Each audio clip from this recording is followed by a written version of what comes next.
Hey there, you are watching New Vision TV News. I am Ruth Naseje. Now starting off this bulletin, the segment of Around Uganda, where we look at stories making the headlines across the country. And we start from Nwoya district. Now, after a long time of a dry spell, the first rains have finally come. However, for the people of Nwoya district, the blessing of the rain came with calamity. The rains blew off roofs of houses, including a court hall, a Naka hospital staff headquarters, the mosque, and many houses.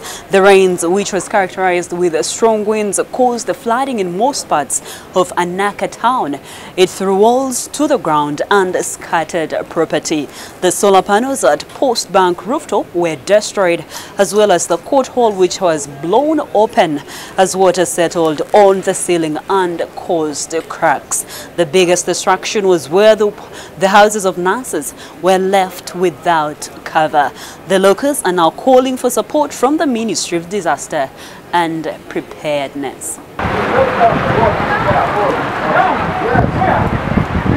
We cross over to Arua district, where after former Arua municipality MP Ibrahim Abiriga was killed in June last year, there were many promises made to the family. The government offered to pay school fees for the 25 children, as well as providing money for scholastic materials. Yes, the government has delivered its promise. However, according to the widow, Amina Sijali Ibrahim, they need more support apart from school fees. She says out of the 25 children she was taking care of, 24 are still in school, with the oldest, Muzaidi Edema, having completed Senior 6 last year. She says they have been struggling to make ends meet, saying some of the money they have comes from hire of one of Abiriga's vehicles. Amina wants the government to construct a commercial building at Anyofia, where their home is, to help support the children in future. News coming in from Hoima. Hoima Resident District Commissioner Samuel Chisembo Arari says they are concerned about the theft of guns from private security personnel. He says several guns have been stolen from private guards since 2017, which had scared the residents. Now, on January 13th, an unidentified robber snatched a gun from Moses Musani, a private security guard attached to Star React Security Company. In March 2018, thugs attacked and robbed a gun from a private guard in Chiriantete in Hoima town.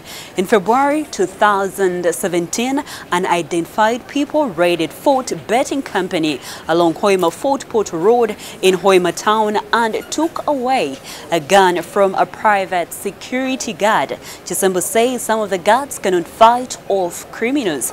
They just succumb to slabs, and the thugs go with the guns. Now, he says these guns must be recovered, and other security agencies such as the army have been invited in this mission. Let's go to Soroti district, where Soroti University Secretary Ruth Achimo was on Thursday arrested by the police from the Criminal Investigations Directorate. Now, Daniel Bate, the East Choga Regional CID, confirmed the arrest but could not tell the charges opened against the suspect. But said Achimo was arrested from Kampala in the afternoon on Thursday. Now, last year, Achimo dragged the University Council and the Inspector General of Government to Soroti High Court for interdicting her from office over corruption allegations. Now, the case was ruled in her favor, and she was awarded millions of money and allowed to resume her office. In the same year, the financial support released by the university's internal auditor revealed mismanagement of over 1 billion shillings, something that raised dust. Now we wait to see what the charges will be. We close off the news around Uganda from Kaliro district, where gunfire and clouds of tear gas engulfed Nawampiti, Bulumba and Kalilo town. In Kalilo district on Thursday, police dispersed opposition supporters who had come to listen to Dr. Kiza Besigye and Patrick Amuriat, the Forum for Democratic Change president. Besigye and Amuriat first held a rally at Lugoyola Primary School near Nawampiti learning site before continuing to Bulumba landing site, where the main rally was scheduled to be. Now, while at Lugonyora Primary School ground, police led by Kalo District Police Commander Joseph Kihamba arrived and confronted Besigye, who was atop a vehicle addressing people. Defiant Besigye kept talking even when Kahimba asked him not to.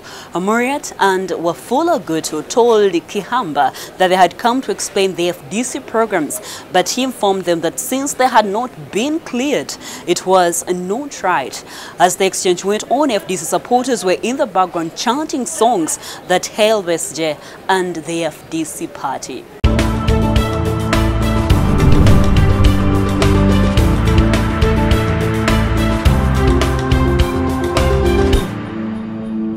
Away from the news around Uganda, let us take a look at the news around East Africa.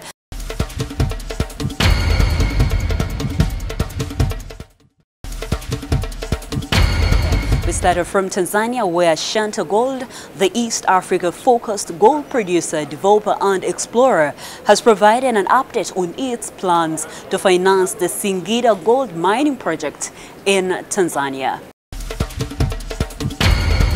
In Kenya, the Labour Court in Nairobi has blocked IEBC from recruiting a person to replace former Chief Executive Officer Ezra Chiloba. Now, Justice Helen Wasira gave the orders in the case, challenging the Commissioner's decision requiring all applicants to get clearance from, among other agencies. Now, the National Intelligence Services.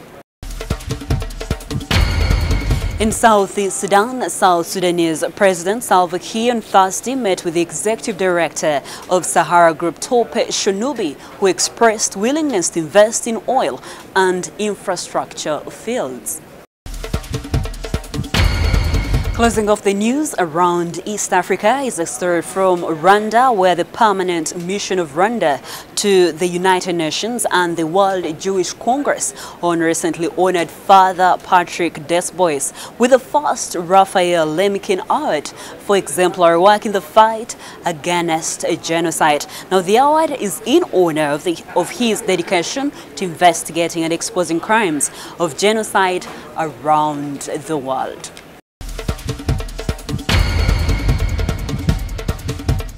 Beyond East Africa, let us look at the news around the world. From Vietnam. Now, Vietnam has seized more than 9 tons of suspected ivory in a timber shipment from the Republic of Congo. Now, though it is illegal to buy and sell ivory in communist Vietnam, lax law enforcement has allowed the illicit trade to flourish on the black market. In Bangladesh, the death toll from a horrible blaze tripled through a Bangladesh skyscraper rose on Friday to 25, including some who leaped to their deaths as firefighters combed through the sheared shell of the building. Now, a day after flames tore through the 22nd story FR Tower in Dhaka, trapping hundreds of office workers, police said they intended to talk to the owner of the building as part of their inquiry. In Poland, a rare 3-month-old albino penguin made its first public appearance at a zoo in the Polish ballistic port city of Gdańsk, where its keepers claim it is the only one of its kind in captivity. Now, the all-white African Blackfoot penguin was born on December 14th, but zoo staff decided to keep its arrival secret as they were unsure the vulnerable newborn would survive. Now, zoo staff are waiting until they are able to determine its sex to name the youngster.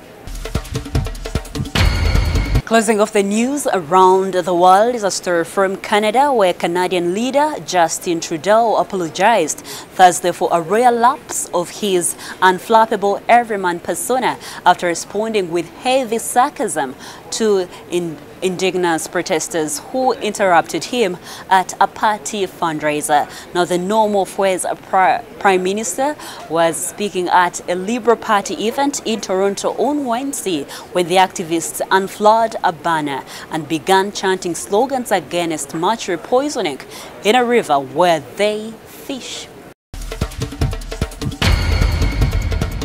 Now that is it for the news around East Africa and the news around the world. Next is what is happening in our Daily Pal of Africa series. You're still watching New Vision TV News, and in our Daily Pal of Africa series we look at the Uganda Equator. Now the Uganda Equator is one of the most and well-known landmarks in Uganda, from attracting tourists from the outside world to attracting people from districts it does not cross. Now today we look at the equator located in Kayabwe, Mpigi district, about 72 kilometers from Kampala City, the capital of Uganda. At this point along the Mpigi-Kampala road is where the equator crosses through Uganda. On the other side is the North Pole, and the other half is the Southern Pole. This equator can be best described as an imaginary line on the world's surface halfway from the North Pole and South Pole, thereby dividing the Earth into the northern and the southern hemisphere.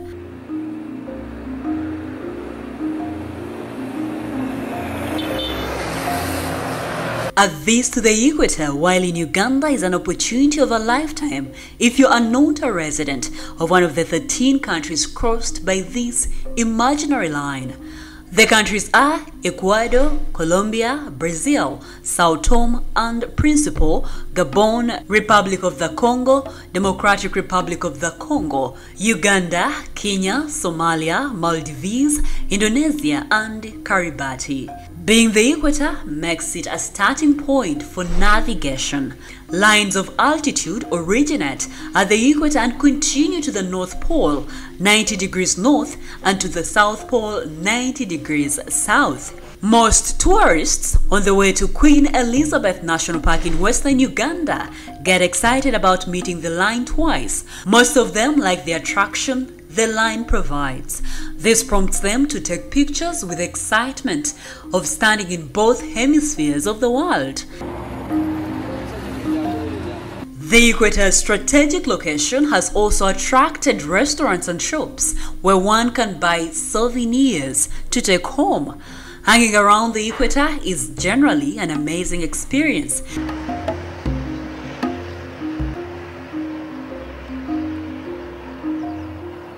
In these yellow troughs, the visitors get an opportunity to see an experiment of how water drains straight down at the equator. This water will drain clockwise on the north hemisphere and anti-clockwise on the southern hemisphere. This equator line is about 72 kilometers along the Kampala-Masaka road. The other equator mark is in Kasese district within the Queen Elizabeth National Park. Now, no matter where you are, the experience is the same, be it daytime or at night when the moon fades.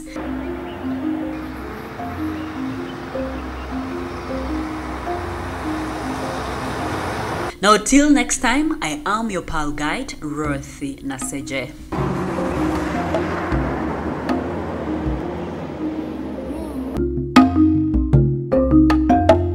For more Pal of Africa stories, visit our website, which is newvision.co.ug/Pal of Africa. Also, our newspaper, the Sunday Vision, is also another home of adventures. Get your copy every Sunday for Pal of Africa stories. But now, let's speak business with Lincoln Gousha on the Handshake. Hello there, you're watching the Handshake here on New Vision TV. My name is Lincoln Gousha. The East African community is set to fund regional private sector projects. I have with me Paul Basharizi. Paul, welcome to the show. Thank you. What does this mean? East African community to fund regional private sector projects, and then it says if it succeeds in mobilizing resources. Don't they have a budget? Well, they have a budget, but the budget also has to come from the member states. So if your member states are not contributing, you're in trouble. Yeah, but there are certain projects. Yeah, exactly. What projects are they looking at? There are certain projects. I imagine what they're talking about is there are certain projects that are essentially regional projects. So, for example, power generation for Uganda. We are going to supply, of course, across the border to Rwanda and northern Tanzania, maybe even western Kenya and southern Sudan and eastern Congo. How do you, because in Uganda can't say, okay, our line, we have stopped it here, you guys sort yourselves out. There has to be some agreement across which these lines go across. And I think, I mean, it's obvious. It's all very nice to say that you have a big market, but is this market connected by road, by rail, by power, by telephone, and all that kind of thing, as a way to support the private sector? So I imagine the East African community is maybe coming to the realization that we actually need to more than just opening borders, really connect these markets together, and those regional projects are. They also mentioned that they're going to get these resources from the African Development Bank, which has shifted its focus to very important sectors that that have big direct impact on people. Areas like agriculture. I don't know. Are they just? I thought the East African community would be looking at bigger projects, infrastructure, blah blah blah. Are they also shifting focus? Well, imagine the African Development Bank. I imagine, as you say, is going to also be concerned only with big projects. So it's not going to finance, for example, a 100-acre farm or anything like that. But I can imagine what would happen is that, so for example, in Uganda, we say. Our milk industry is really good. Yes. It's really thing. How can we support like the processors of milk, or even the whole value chain from production to processing? How can we support them? Does Uganda need better breeds of cattle? How can we help with the research in that? Maybe set up a research institute that goes specifically, or support whatever research institutes, that kind of thing. How can we scale up production? That's how I imagine the African Development Bank would be thinking. And goes back to what I was saying, that look, it's all very nice to say that you're a big market, but are you connected? Can your milk in Rwampara be drunk in Mombasa? Can it get there? Is there a road? Can you process it and get it there by rail, by train? I think what is clearly becoming evident, not that becoming evident, but we know it all from theory, development theory, and what is that you have to what was I saying? That there's an interconnectivity between things. It's all very nice if you have your 1,000 cows, 4,000 cows in Rwampara, but can you get the products to market? And that requires more than you can personally do. You have to lay the roads. We have to make sure telecommunication is fine. We have to make sure power is there so that you can cool your things. That whole interconnectivity is where now big people like the African Development Bank come in. So so the East African community's problem is to create the environment that these things can be carried out in. I can have my $1 billion, but your laws in Uganda just don't allow me to put $1 billion in this economy. I go away. But are they creating that environment? Well, I imagine there will be consultation and try to harmonize laws and all that kind of thing. Just as I'm just thinking that would be necessary. Yes. Also have coherent plans across the region. Note that if Uganda and Tanzania are doing the pipeline, Uganda's budget is starting this year, and Tanzania has not even thought of it for the next 3 years.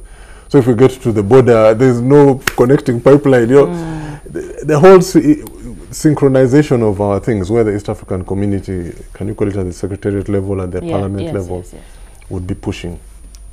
What does their budget do?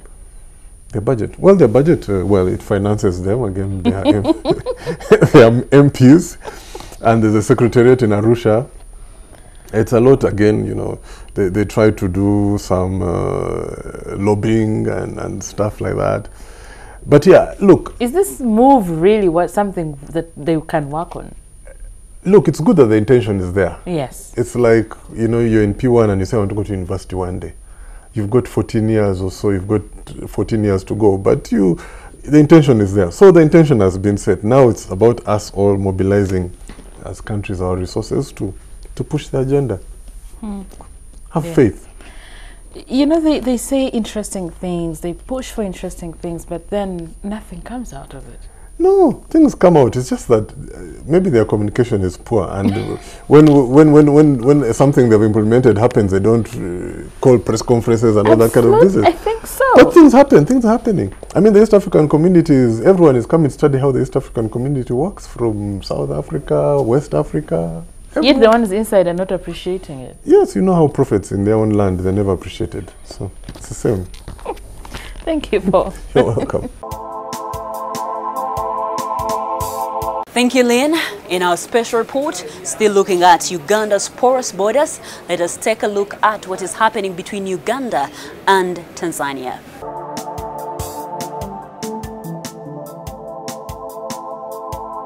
With an area of 241,000 square kilometers, of which 1/5 is open water, Uganda is a relatively small country, but it has international borders with 5 other countries. While this is a potential advantage in terms of trade, it also poses immigration and security complications because of the porous nature of the borders that were drawn arbitrarily by colonialists, thus splitting many communities.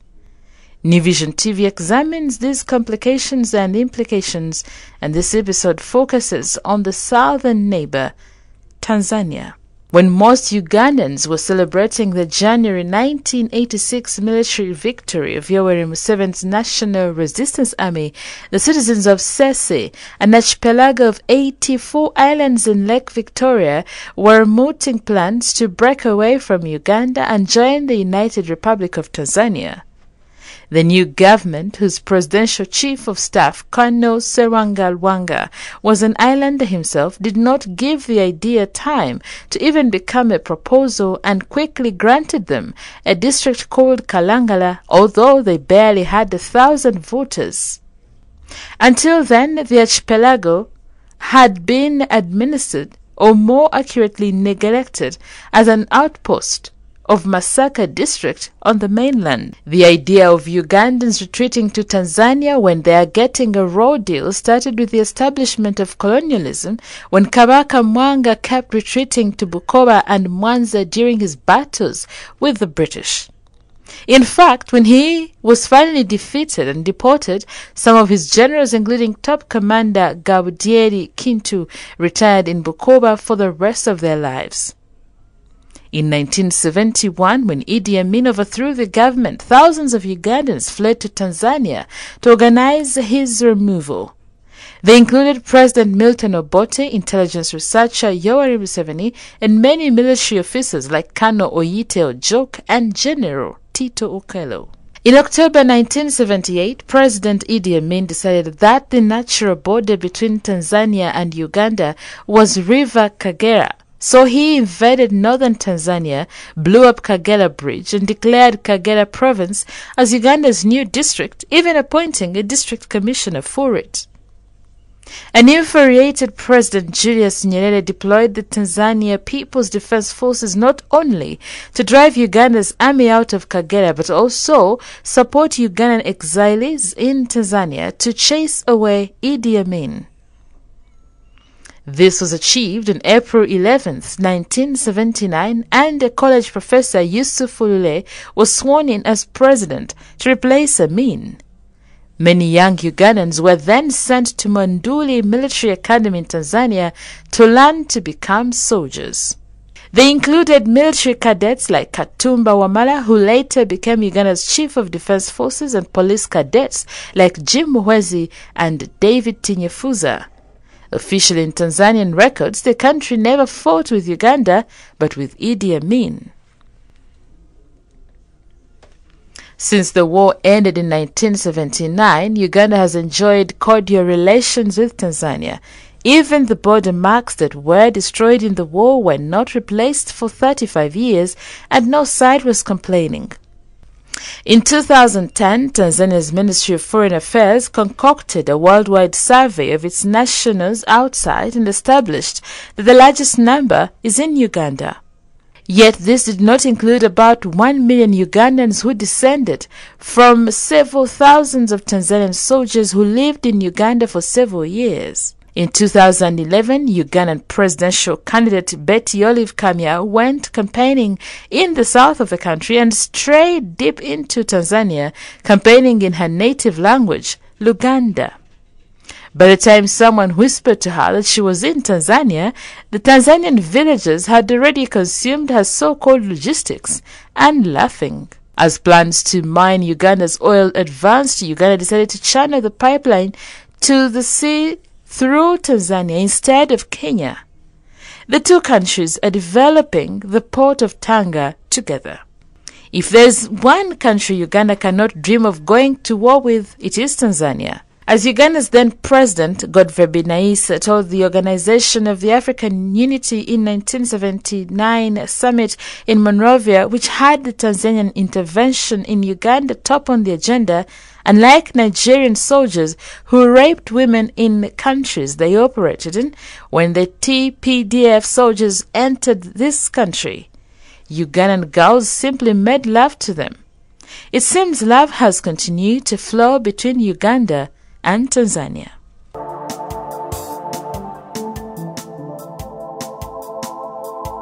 And that is it from me and the New Vision TV team. Remember, you can get more news updates and other programs here on New Vision TV by visiting our website, which is newvision.co.ug/video. And also follow us on social media. Our Facebook page is The New Vision. Our Twitter handle is @NewVisionNwoya. Instagram is @NewVisionNwoya. And our YouTube channel is New Vision TV. Catch up with me on my Twitter handle. I am Rothy, the voice. Thank you for watching.